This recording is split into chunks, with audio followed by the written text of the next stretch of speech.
నేను ఈ వార్తను మాత్రం చాలా అగ్రెసివ్గానే చెప్పదలుచుకుంటున్నాను. ఎస్, తెలంగాణ ఎవరు సొత్తు అని మాట్లాడుతారు, తెలంగాణ కేసీఆర్ సొత్తు అనేసి ఏబిఎన్ రాధాకృష్ణ ఆర్కే వీకెండ్ విత్ ఆర్కేలో కామెంట్లో కావచ్చు, లేకపోతే కొత్త పలుకులో రాసిండ్రు కదా.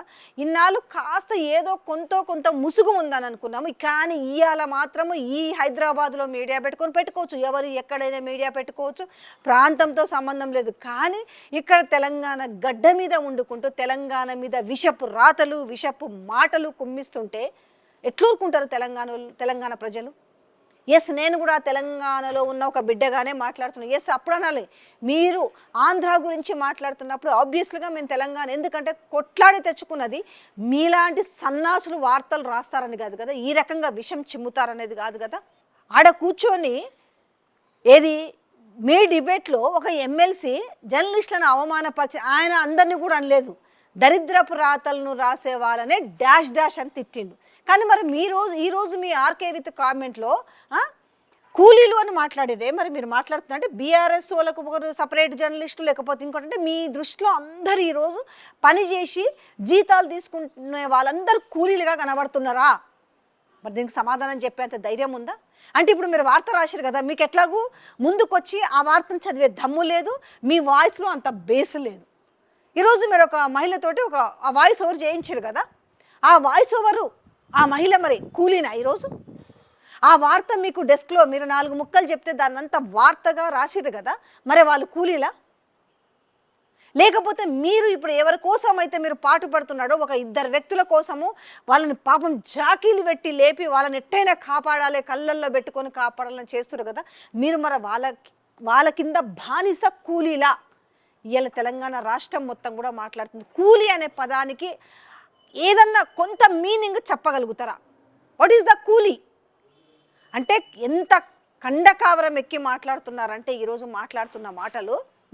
ఎస్, ఇప్పుడు చెప్తున్నాం కదా, తెలంగాణ అవును, తెలంగాణ సెంటిమెంట్ ఎప్పటికీ ఉంటుంది. తెలంగాణ సెంటిమెంట్ను లేకుండా చేద్దామనుకున్న మీలాంటి వాళ్ళకు మాలాంటి వాళ్ళే కాదు ఇంకా బోలెడంత మంది ఉన్నారు సమాధానం చెప్పడానికి. ఈ విషయం మర్చిపోకండి రాధాకృష్ణ గారు.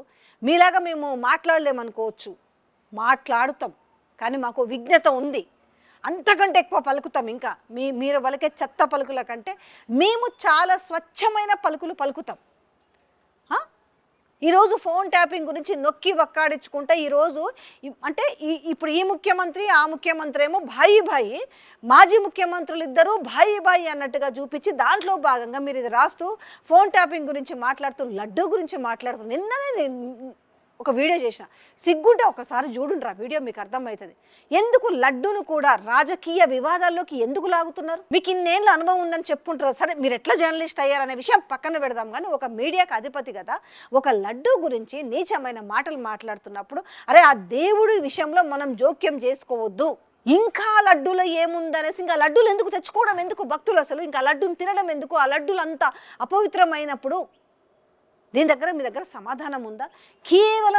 కేవలం అక్కడ ముఖ్యమంత్రిని ఇక్కడ ముఖ్యమంత్రిని కాపాడుకోవడానికి మీరు రాపిస్తున్న నికృష్ట రాతలు. ఎందుకంటే మీరు కూర్చొని అక్కడ టైప్ చేసేంత మీకు అంత లేదు సినిమా, మీరు కూర్చొని వాయిస్ ఓవర్ చెప్పించుకునేంత సినిమా లేదు మాలాగా మీరు కెమెరా ముందుకు వచ్చి చెప్పేంత దమ్ము ధైర్యం కూడా నేను లేదనే చెప్తాను.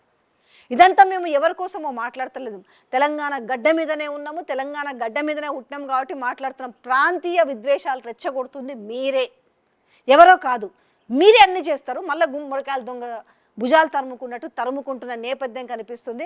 అనవసరంగా మీరు గోక్కుంటున్నారు, కొరివితో తల గోక్కుంటున్నారు.